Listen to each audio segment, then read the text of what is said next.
No mundo dos mangás e animes, tem muitas obras que podemos dizer que acabam marcando de alguma forma. Seja por ser uma obra bem construída e tem bons vilões e plot twist, ou por ser uma obra tão boa que faz você chorar que nem uma garota por mexer com o seu emocional. E também tem aquelas que acabam se destacando por serem obras medíocres. Só que mesmo sendo dessa forma, por algum motivo acabam fazendo muito sucesso. E o motivo disso é bem simples, porque o ser humano acaba gostando de dar atenção a coisas ruins. A gente gosta de reclamar, saca? Talvez você clicou nesse vídeo só porque o título despertou sua curiosidade. E dito isso, para começar o primeiro vídeo do ano e meu retorno aqui pro canal, por que não falar da pior obra da atualidade que por algum motivo acaba fazendo muito sucesso? Então sim, esse é o primeiro vídeo que eu faço de Kanojo Okarishimasu aqui no canal. E olha que boa parte dos vídeos aqui do canal, apesar de ser de romance, eu nunca falei desse anime por aqui. É até um pouco irônico eu nunca ter falado dessa bomba. E o motivo disso é bem simples, eu até cheguei a acompanhar essa obra até ali pelo capítulo 130 do mangá. Mas eu acabei dropando após isso porque eu vi que não ia dar em nada. Eu fui até o capítulo onde quase a Ruka beijou o Kazuya. Eu acho inclusive que essa cena ela já foi até adaptada no anime. Já que eu não tenho acompanhado, eu não tenho como afirmar isso. Mas foi ali inclusive que eu vi que não valia meu tempo essa obra, tá ligado? O cara corria atrás da Mizuhara o tempo inteiro e era tratado igual lixo. Mas ele nunca desistia e cada vez mais parecia que ele só era patético. E eu lembro que a Sumi, que também era uma personagem que a galera gostava, também já tinha demonstrado interesse nele. Então a opção para ele não mangar era o que não faltava. Mas o cara sempre preferiu correr atrás de uma garota sem sal e com uma personalidade questionável. E o pior, que não tava nem aí pra ele. Tanto que o cara chegou a gastar 1,7 milhões de ienes pra ter encontros com ela. Até porque vocês sabem que ela é uma namorada de aluguel. E jogando esse valor em reais, isso dá aproximadamente a 40 a 50 mil. E foi até confirmado, inclusive, que ele tirou o dinheiro da poupança da faculdade. Inclusive, uma curiosidade, no primeiro encontro que eles tiveram, só na primeira saída, ele já tinha gastado R$1.200. Se você namora e acha que comprar um sorvete para sua namorada é caro, eu acho que agora você mudou de ideia sobre o que é ter realmente um encontro caro. Mas enfim, eu vou direto ao ponto. O que me motivou a fazer esse vídeo foi os últimos acontecimentos do mangá. Porque o Reiji Miyajima, que é o autor dessa bomba, ele não cansa de humilhar o Kazuya. Eu já nem consigo mais pensar, tipo, pô, que obra merda e ruim, tá ligado? Quer dizer, mais ou menos, porque eu ainda acho, mas o que mudou minha opinião no meio disso tudo é que eu sinto até um pouco de pena hoje em dia. Até porque é meio bizarro o quanto ele quer fazer o protagonista mais fracassado possível. Há um tempo atrás rolou aquele capítulo bem polêmico que todo mundo comentou, que foi aquele momento onde o Kazuya ficou duro na piscina, que eu não tanco aquela cena até hoje. E se não me engano ele ficou daquele jeito porque ele imaginou a Mizuhara tendo relações. Então essa cena eu acho ela simplesmente sinistra, porque além dele ser um protagonista mega ruim, ele piorou ainda mais no meu conceito, porque deu pra ver que ele curte um NTR. E teve muito meme disso na época, que dali pra frente só piorou na minha opinião. Mas o que aconteceu nos últimos capítulos eu acho que até superou um pouco essa cena, no sentido de ser desastrosa. Então eu quero comentar um pouco sobre o que aconteceu no capítulo 308 pra frente, que foi mais ou menos ali do encontro que eles tiveram. Porque aconteceu uma coisa que me deixou indignado mesmo que eu não acompanhe mais a obra. Isso porque não é possível que o mangá já tá no capítulo 408, sendo que parece que tá no começo. É uma obra que não avança e fica em looping, e pareceu que aconteceu alguma coisa e voltou pra estaca zero. Mas nesse capítulo 308 é quando acontece o encontro que ele teve com a Mizuhara. E ele foi todo planejado fazendo parecer que finalmente ia acontecer alguma coisa. E isso pelo menos pra mim já era esperado pelo número do capítulo. Porque em Komi-san, por exemplo, que é um mangá que já considera um pouco longo, depois do capítulo 100 alguma coisa, ela já tava namorando com o Tadano. E aqui pelo número de capítulo pareceu que finalmente ia tentar avançar alguma coisa. Mas calma que vocês já vão entender o que eu quero dizer com isso. Nesse capítulo em específico, a Mizuhara ia falar pro Kazuya se aceitava o pedido de namoro dele ou não, o que é até impressionante tocar em um assunto nesse mangá que pareceu que finalmente ia rolar alguma coisa. E teve todo um papo sentimental dela conversando com o Kazuya, dizendo até que gostava dele, mas ela acaba não aceitando justamente porque ela fala que prefere focar no trabalho, o que sinceramente não fazia nem sentido, porque nesse capítulo ela admitiu que gostava dele, sem contar que o tanto de dinheiro que ele já gastou com ela, que mesmo que o Kazuya não falasse, eu acho que era o suficiente para ela pelo menos perceber que ele gostava dela também. Só que mesmo no capítulo 380, que foi quando mencionaram sobre namoro, ele acabou sendo rejeitado e meio que volta pra estaca zero. E eu gosto de dar ênfase nisso, né, porque o mangá parece que anda em círculo. 380 capítulos pro cara ser rejeitado eu acho muito escroto, tá ligado? Tá brincando comigo? Pegadinho? Não tô brincando, falando sério. Mas o engraçado é que depois dessa conversa que eles tiveram, a Mizuhara queria ir sozinha pra casa. O que é o mínimo, porque depois que ela rejeitou ele, e mesmo assim eles andarem juntos, é muito muito estranho. Então depois que o Kazuya se separa da Mizuhara, ele acabou tendo a brilhante ideia de andar um pouco sozinho. Então ele acabou descendo uma estação antes da casa dele, que acontece uma cena que eu diria que é um pouco bizarra. Ele acaba simplesmente topando com a Mizuhara, que acabou tendo a mesma ideia. Vocês estão de sacanagem! É uma conveniência de roteiro, inclusive, nesse mangá que ele nem disfarça mais. E o pior é que depois que o Kazuya encontrou ali a Mizuhara, ele acabou descobrindo que a Mizuhara foi pro encontro com ele mesmo com o tornozelo machucado. Então o trouxa acabou se sentindo culpado pela Mizuhara ter ido daquele jeito pro encontro com ele. O que não faz o menor sentido. Como você vai se sentir culpado por uma coisa que você não sabia, tá ligado? O mangá tenta limpar a barra da Mizuhara fazendo parecer que aquilo era importante pra ela. Então é por isso que ela fingiu tá bem pra poder ir. Mas ela sai como certa mesmo sendo uma coisa que não tinha como ele saber. Eu vou dizer, o Reiji é um gênio incompreendido. Até tem uma cena que tenta ser bonitinha do Kazuya carregando a Mizuhara nas costas. Só que sinceramente a gente já tá tão puto com essa enrolação que parece só forçado, saca? E uma coisa que também deixa a gente com raiva é que a Mizuhara parece não saber o que quer. Porque em outro capítulo o Kazuya acabou ajudando a Mizuhara com a mudança. E isso foi depois desse encontro que eles tiveram. E tipo, naquela noite que o Kazuya deixou ela em casa, ele fala que não importava o tempo, ele iria esperar por ela. Então nessa cena da mudança, ele acabou repetindo aquilo pra ela. Ele acaba falando que o que ele disse pra ela naquela noite ainda estava de pé. Então do nada, simplesmente do nada mesmo, ela acaba entrando no carro e beijando ele.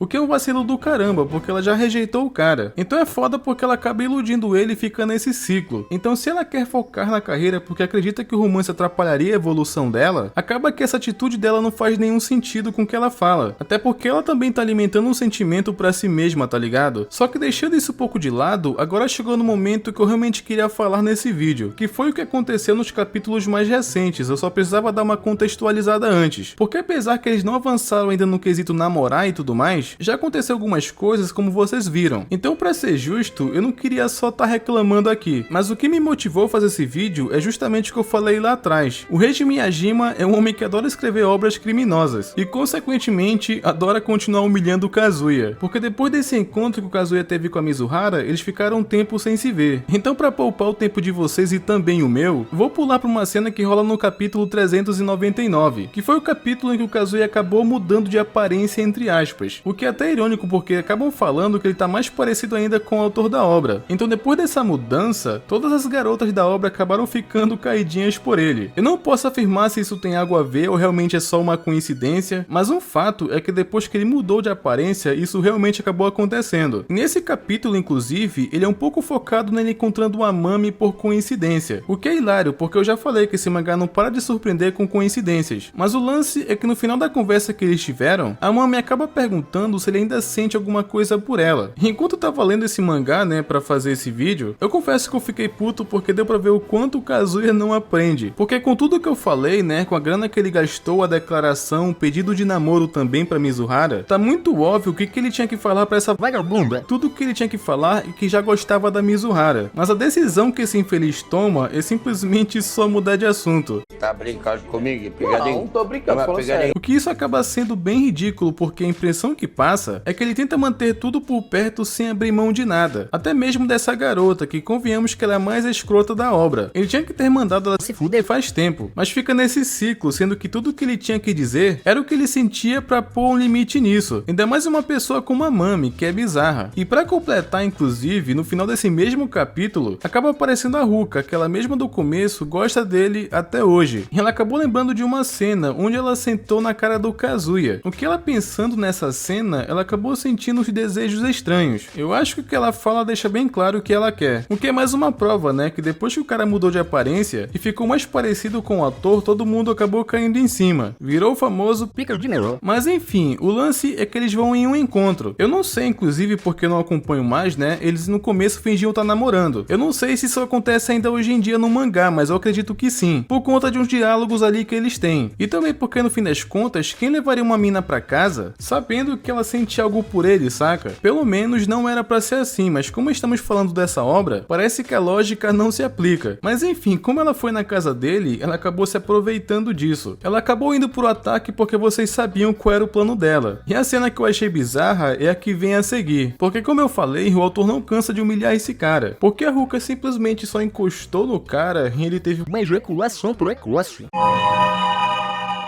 E eu não tô zoando, tipo, é bizarro o quanto esse protagonista, ele é o mais patético possível, nunca vi isso na minha vida. E olha que eu já vi muito protagonista ruim. E eu nem tô falando só dessa situação em si, mas eu acho que vocês já entenderam, o cara não se decide. Ele continua correndo não só atrás de uma garota que só brinca com ele, como também dá moral pra uma garota que ele já não tem tanto interesse assim. Ele não cansa de gabaritar o bingo de ser o mais patético, tá ligado? Nessa cena em específico, tinha que acontecer a mesma coisa que eu falei quando ele encontrou com a Mami. Era pra ele também ter sido sincero com a Ruka, já que ele supostamente sabe o que quer. Até porque, querendo ou não, levar ela pra casa sabendo que ela gosta dele, acaba alimentando uma esperança na garota. Só que ao invés disso, ele só pediu pra Ruka não contar pra Mizuharu o que aconteceu. É complicado, eu já nem consigo mais ter raiva dessa obra além de só achar uma piada. Na verdade, eu até acho que o autor é um gênio, porque ele parece fazer isso de propósito. Até porque quando ele quer, ele até consegue escrever algo decente. O traço dele é bonito, isso pelo menos não tem do que reclamar. Mas ele prefere usar o talento dele pra escrever essas bombas e criar discussão. Inclusive, tem até uma outra obra dele que tem anime, inclusive, só que ela é uma obra um pouco sus. Mas não tô nem zoando, consegue ser até um pouco melhor que essa. E olha que tem muita coisa nessa outra obra dele que não faz muito sentido. Mas enfim, eu só queria comentar um pouco sobre esse último arco do mangá, porque desde que eu parei de ler, o mangá continuou a mesma coisa praticamente. Mas se você acompanha ou tem um gosto duvidoso, saiba que todo mundo também pode ter o direito de ter um gosto ruim. Mas eu confesso que tem uma curiosidade. Se você lê essa obra, comenta aqui embaixo por que você faz isso. Se é por curiosidade pra saber onde que isso vai dar, ou se já lê há tanto tempo que acha que não compensa mais parar, sei lá, comenta aí que eu quero muito saber sobre isso, beleza? Mas é isso, eu tô de volta e espero não sumir mais por tanto tempo. E não esquece aí de conferir se vocês estão inscritos no canal com o sino ativado, que é pra não perder os próximos vídeos, e até mais.